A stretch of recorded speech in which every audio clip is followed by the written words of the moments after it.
What's up, guys? I'm Mike from StockedUp, and welcome back to the Stocks with Mike and Tom show. We have some crazy news to go over in today's episode. I'm sure if you've been paying attention to the news or CNBC lately, you've just been seeing a lot of unexpected news, kind of like how Trump was criticizing the stimulus deal last night. So in this video, we're going to be talking a little bit more about that situation and how he just vetoed a $740 billion defense bill. We're going to be talking about the Pfizer vaccine and then a little bit about cruise line stocks. And at the end of the video, we have a very unusual options trade. Someone traded about $51 million worth of a certain stock that we're going to be talking about at the end of the video. So make sure you guys stick around to that. And if you guys aren't subscribed already, don't forget to subscribe. But with that being said, Tom, let's get right into today's video. Yeah, it was actually a crazy sequence of events the past few days. But as we can see last night, the S&P 500 or the SPY here actually took a pretty steep nosedive and in the middle of the night. And that's because President Trump sent back the stimulus bill that had $600 checks in it for the people. And he pretty much said he wants $2,000 checks, and he sent this back. And the people who actually agreed with him on this were the Democrats, which was a very strange sequence of events or very strange thing to happen. You know, no one expected that. But the markets ended up recovering all the way back and ended up pretty much coming all the way to highs again, just about the highs on the S&P midday. And then we can see that it actually tanked off at the end of the day as Trump vetoed a different colossal $740 billion defense bill, breaking with the Republican-led Senate. And this was a bold move, and the markets definitely were affected by this, sending the S&P and the Dow both down to end the day. And you can see how much this affected the Dow, bringing it all the way back down to the 1,000 SMA, and it pretty much erased the whole entire gains of the day. So it really affected the market. I know some other stocks ended up coming down to end the day as well, like Apple. And it's just a big thing to see with the market. And this request is pretty strange, but I just want to clarify that there was two separate bills. He sent back the stimulus bill and wants them to work on that before he actually passes it. But with the defense bill, he actually went ahead and vetoed it, and that's what sent the market straight down to end the day today. So it is a little confusing with two bills, but that's what's going on. Okay, good update there. Thank you for sharing that. But yeah, Tom, let's just talk about just volatility in general. I went to bed last night and Dow futures were down over 100 points. I wake up and now they're up, and then they were up 100 points. And then right now the Dow is basically at the same point it was yesterday. So we just had a lot of crazy movement and volatility, and it's just the type of market we're in. One, we're very close to all-time highs. And two, we have the virus strain in the UK kind of breaking out. And then three, with this stimulus, this very unpredictable stimulus news, it just makes for a very hard to trade market. So just a lot of things going on there. But what is going on with the Pfizer update? Yeah, with the Pfizer update, there's actually it's not too big, but they went up 2% today. You can see that they went up, and this was pretty much because they said that they're going to supply the US with 100 million more doses of the COVID-19 vaccine. And a lot of people expected this, but the thing is it actually sent Pfizer up, and a lot of people were expecting Pfizer to kind of ride this momentum and possibly go to new highs off of this vaccine news, but they actually ended up coming back down. And maybe this is a good time to buy the dip on Pfizer. I don't know, but it seems like if they start selling more vaccines, then they might actually climb back up, which would be great for them. But I'm not sure that they're going to be able to break the highs, kind of like they were heading towards here. It's just a crazy thing with Pfizer. But the thing is that the US also just vaccinated 1 million out of a goal of 20 million people for December. So they are falling behind their goals of vaccination. So maybe they need to like step it up, and then these sales that they're buying more vaccines from Pfizer are going to keep happening because they need to keep vaccinating more and more people.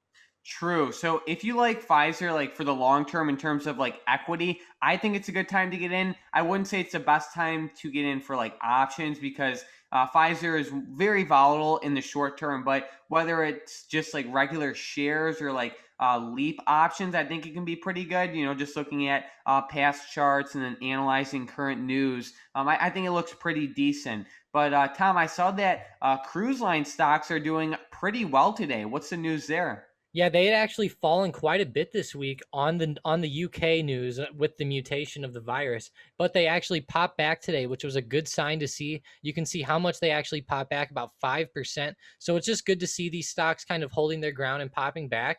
And then also a lot of the other stocks like the Las Vegas stocks like MGM did pretty good, and WYNN, they're also holding their ground and popping in after hours. So maybe WYNN and MGM might start recovering up a little bit more. And it looks like they're actually breaking this resistance they had around 110 on Win. So maybe Win's actually starting to come back here. For sure. I was looking at cruise lines yesterday and like especially CCL. CCL was showing a lot of downwards momentum and today they just did a complete 180. So I think they're setting up pretty nicely right now. They are a pretty risky stock in general, but I like the way they're trending. So let's get right into our member of the day. And today's member of the day is Mick Kraken. So huge shout out to Mick for being a very positive member of the community. Always just being positive and helping other members. So I just want to give a quick shout out to Mick Kraken. Thank you so much for all of your positivity. So now let's get right into the momentum plays for tomorrow. With the first one, we have Microsoft to the downside. Yep, with Microsoft, go ahead and make them fall right below the 220, 221 mark, maybe 220.65. It looks like that's a pretty good level. Give it about a 20 cent range, so make it fall below 220.65. But it looks like that's a pretty good support there. Sounds good. With the next one, we have Netflix also to the downside. Yeah, we've been looking at Netflix over the past few days. Make them go ahead and fall below 514. All right, and then we have W to the downside. W. You had me thrown off there for a second. Make it fall below 257. All right, and then we have Square also to the downside. Square. Make them go ahead and fall below 230. All right, thank you for sharing that. So we are eyeing these four stocks potentially to the downside for a day trade tomorrow, only if they can break below the levels Tom listed. But speaking about tomorrow, it is a half day. The market closes at 1 p.m. Eastern time. So historically, on days like this, the market moves a little bit slower than normal. There's normally not as much volume, and it just leads to slower movement, and that's just what how it normally happens. Of course, like if crazy news comes out, that can change things. But we're set to have a slower day in the market tomorrow, and the market will not be open on Friday, which is Christmas. So good stuff there, and let's get right into the unusual options activity for tomorrow. So we're looking at this option. It has $51 million put into it. It is the MO 40 strike call options that expire on January 15th of 2021. The last time we had a situation like this, we saw a crazy catalyst. I think it was with Disney. So we observed a very unusual call buying activity with Disney, and then a couple days later, they reported great news from their investor day. So maybe we might have a similar situation with MO. I mean, this is a lot of money going into these options. They are in the money, and they do have some time, and there's 51 million put into them. I really would not doubt if we see some crazy news with MO within the next couple weeks, because they are in the money and it's a lot of money going into this play. What do you think? Yeah, it looks really good off of technicals as well. They're sitting well above their $40 support that you can see they hit a long time ago, and they were actually consolidating on that a few days ago before this small little run up. I could easily see them starting to run back. You can see how much they've really been pulling down over the past couple of years, and it almost looks like they're starting to hit a bottom here, and they might start heading back to the upside. So I would not be surprised if they're getting in for the long term here. And you're right.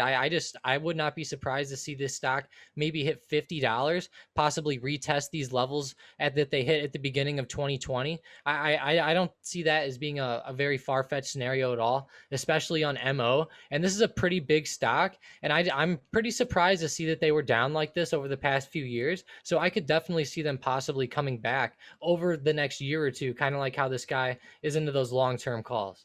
Sounds good. With the first question from yesterday's video, we have Eduardo saying, yo, Mike and Tom, great QS call. And then he also said, you guys getting bullish on SPLK yet? So QS was just a monster stock. We were talking about this one a little bit earlier in the week, Tom. But yeah, QS was great. But with SPLK, I actually saw some good fundamental news with them, and I do like them for the long term. I think they're at a pretty good price.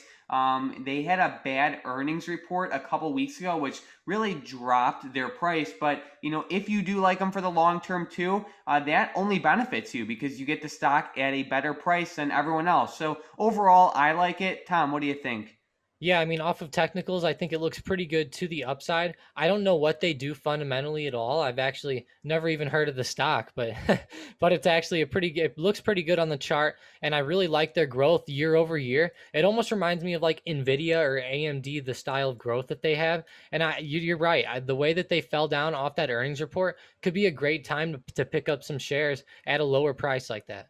Gotcha. Yeah, they have a lot to do with technology and data, and we both know that sector is doing pretty well. And I think that sector is really going to boom in the long term too. Yeah, me too. With the next question, we have M saying, thanks for the channel. I watch it daily. What do you think about CRWD? So, looking at CrowdStrike, they're having an amazing year. I like them for the long term, but for the short term, I like call credit spreads on them. CrowdStrike has some very interesting options movement. So, for example, if we look at the, let's say, 220 strike call options for the December 24th expiration, these options went from $6 all the way up to $770 in a matter of 5 days. And when options get this expensive, the premiums get extremely expensive, and you could take advantage of that by shorting options. So I like call credit spreads on CrowdStrike that either expire tomorrow or next week. I think it's a pretty good setup.